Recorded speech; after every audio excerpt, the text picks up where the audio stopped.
Les informés, merci Sophie Dravinel, journaliste politique, merci Gilles Bornstein, présentateur des 4V sur France 2, merci Jean-Rémy Baudot, chef du service politique de France Info.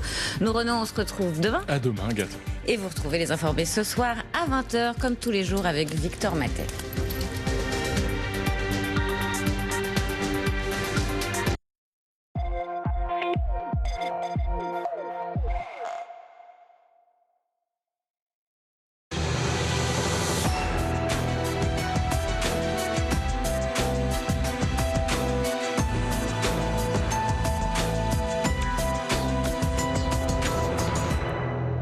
Bonjour et bienvenue dans l'Info c'est clair. À peine nommé à Matignon, le nouveau Premier ministre doit faire face à un mouvement aussi insaisissable qu'imprévisible avec Bloquons tout. Dans cette émission, nous irons à Rennes, Marseille et Paris pour prendre le pouls de la contestation. Avec cette question, Sébastien Lecornu à Matignon saura-t-il apaiser la colère ? On en parle dans l'Info c'est clair, mais tout de suite, l'essentiel des titres avec Valentine Desjeunes. Bonjour Valentine. Bonjour Axel et bonjour à tous. Et c'est un fidèle parmi les fidèles qui accède à Matignon.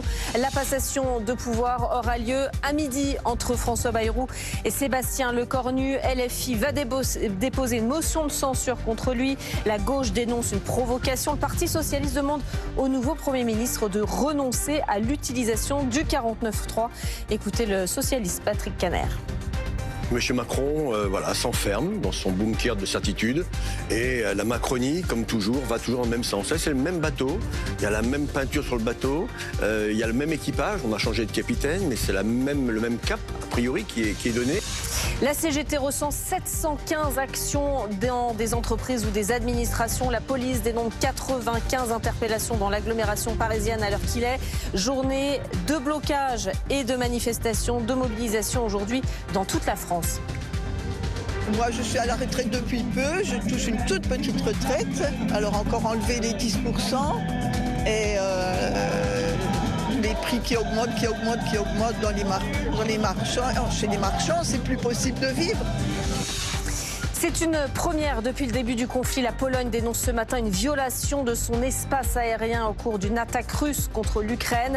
Le Premier ministre Donald Tusk fustige une provocation à grande échelle. L'armée du pays qui, dans la foulée, a mené des opérations d'interception des drones dans son espace aérien, aidée par la défense antiaérienne de l'OTAN, qui a fait appel à une réponse pour éviter que des drones russes volent encore plus loin en Europe.